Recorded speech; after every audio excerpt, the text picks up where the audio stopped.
The pockmarks that scar these hillsides in northern Laos are bomb craters supplied by the American Air Force during the Vietnam War.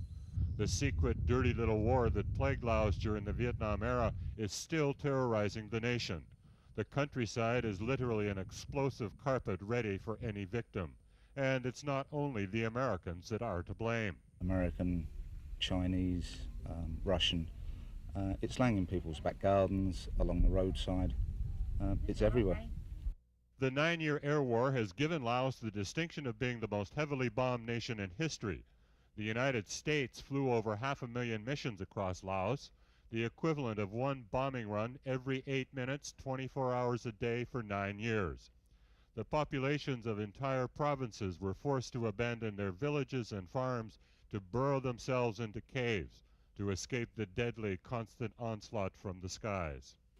พวกเขาอยู่นี่ก็อยู่ในขุมนี่ออกจากขุมไปพอดีไปฮอดนาสลานี่ก็พอดีติดขุมพอดีแย่เวียดกับลาวก็ตายอยู่นี่หลายคนเลย But the people are now back and daily face the explosive debris that still lurks in their villages and fields. These technicians, funded by a British humanitarian group, are removing unexploded ordnance from the Phnom Penh Junction. Unlike the landmine problem that plagued countries like Cambodia, Afghanistan, and Angola, Laos has a much more difficult problem. Landmines are planted in patterns. If you find one, then others will be nearby. The ordnance that was dumped on Laos was dropped completely at random, and it is literally everywhere. The Lao people have made some creative uses for some of the bomb casings that one sees in almost every field.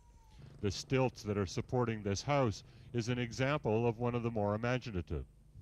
The irony of the destructive deadly weapons turned into building materials does not mask the daily danger that the Lao people face. These bomblets were found nestled along the main footpath from a small village to the nearby rice paddies. The clearance teams could not move them, so they were destroyed on the spot.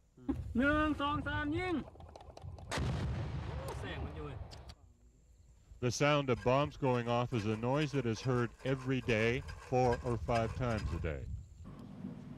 This ceremony marks the opening of the UXO, or Unexploded Ordnance, Training Center. These Lao will be instructed on the proper handling of explosives, but even putting a small dent into the problem is going to take time and money, 2 things the Lao government doesn't have much of. The United States has contributed $2.7 million to this training center. It is really the Lao people themselves who will play the more important role, because they will need an ability on a continuing basis to address this problem. What he means is that Laos and its explosive problem isn't much of a priority for anyone other than the Lao themselves. And $2.7 million in aid is a meager pittance when compared to the $2 million a day the U.S. government spent every day for 9 years bombing Indochina. One of the biggest difficulties in dealing with the unexploded war debris that litters the Lao countryside is the size and shape of over half the ordnance. This is a typical child's ball. This is an anti-personnel bomblet.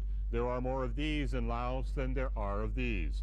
Whole generations of Lao children have to be taught to fear anything that is small and round, a most natural and attractive shape to any child.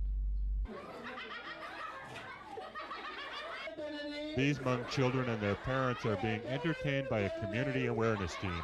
Their message could save lives, but this is also a two-way process. The entertainment teaches people to identify dangerous weaponry and not to touch it. It also tells them that the use of a shovel is less dangerous than using the traditional hoe. In return, the villagers tell the team where the bombs in their regions are located so they can be removed by experts. Either way, the message is deadly. Ed Fitzgerald, Asia Business News, Zheng Quan Province, Laos.